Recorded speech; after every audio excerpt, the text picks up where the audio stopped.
এক বাদশার কারো কথাই পছন্দ হতো না। তখন সেই বাদশাহ ঘোষণা করলো, আজ থেকে যার কথাই আমার পছন্দ হবে তাকে আমি 400 স্বর্ণ মুদ্রা উপহার দেব। বাদশার এই কথা শুনে অনেক জ্ঞানী গুণী বুদ্ধিজীবীরা বাদশার কাছে এসে অনেক সুন্দর সুন্দর কথা শোনায়, কিন্তু কারো কথাই বাদশার পছন্দ হয় না। একদিন সেই বাদশাহ ঘোড়ার পিঠে সওয়ার হয়ে সফরে বের হয়েছে। পথিমধ্যে সে দেখতে পেল একজন 90 বছর বয়সী বৃদ্ধা মহিলা জাইতুন গাছের চারা রোপণ করছে। এই দৃশ্য দেখে বাদশাহ অবাক হয়ে ওই বুড়ি মহিলাকে বলল, আপনি 2-3 বছর পরেই তো মরে যাবেন, আর এই জাইতুন গাছ ফল দেবে 20 বছর পর।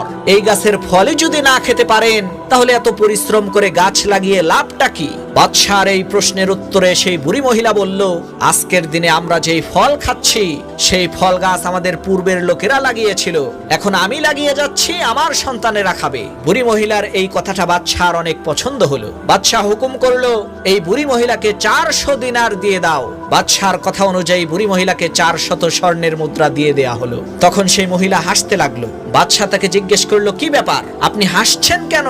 তখন সেই বৃদ্ধা মহিলা বলে উঠলো, জাইতুন গাছের তো 20 বছর পরে ফল দেওয়ার কথা ছিল, কিন্তু আমার ফল তো আমি এখনই পেয়ে গেলাম। বুড়ি মহিলার এই কথাটাও বাদশার অনেক পছন্দ হলো। বাদশাহ বলল, এই মহিলাকে আবার 400 দিনার দিয়ে দাও। বুড়ি মহিলা আবারও হাসতে লাগলো। বাদশাহ জিজ্ঞেস করলো, কি ব্যাপার, আপনি এখনো আবার হাসছেন কেন?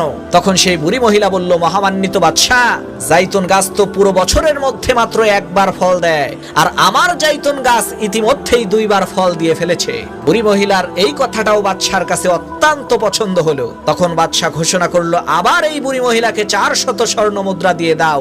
এই হুকুম দেওয়ার সাথে সাথেই বাদশাহ সেখান থেকে চলে আসলেন। লোকেরা তাকে জিজ্ঞেস করলো, হুজুর, আপনি ওই বুড়ি মহিলার কাছ থেকে চলে আসলেন কেন?